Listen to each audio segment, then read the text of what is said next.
in the assignment, you click on the link and it's going to create your own copy in your own Google Drive. So go ahead and make the copy.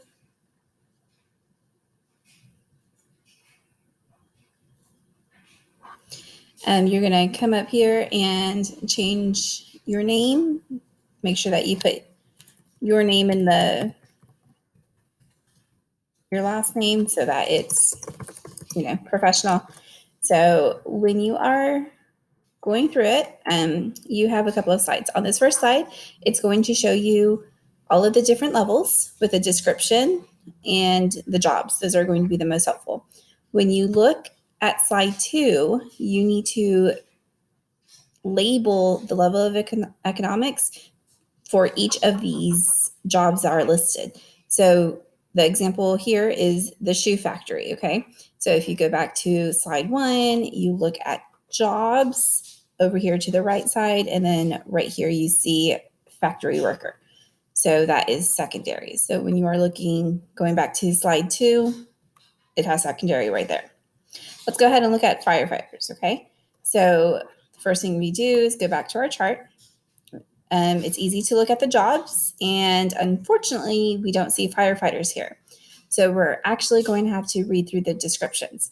Now, firefighters, remember, they are going to provide a service. Your house is on fire, they show up, they put out the fire, and then they leave.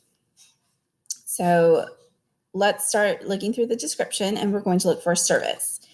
In primary, it says basic economy, raw materials. Oh, and here we go, service industry. So this is tertiary. So I am going to go back to slide 2. I am going to write tertiary. And then because I'm extra, I'm going to make the font smaller so that we could see it. And, change the color just because I want it. And then you're going to go to coal mine, and the same thing. You're going to keep referring back to slide 1 in order for you to find out which level it falls into. When you are finished with that, you're going to go to slide 3.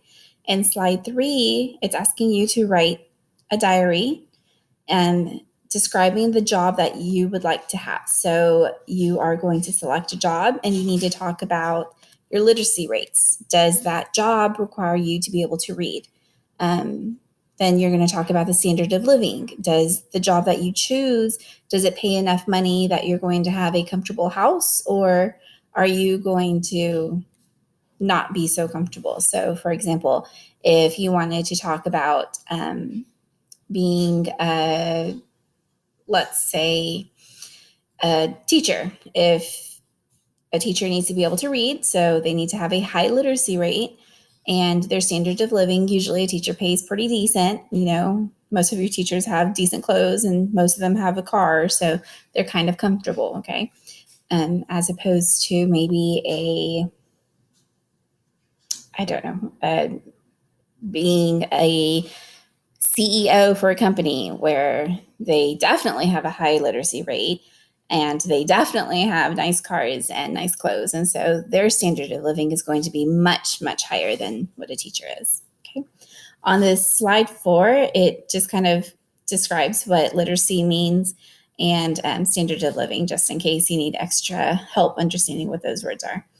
Make sure that you do slide 2. There's been a lot of people who've been turning in this assignment without doing slide 2, and so they're losing points.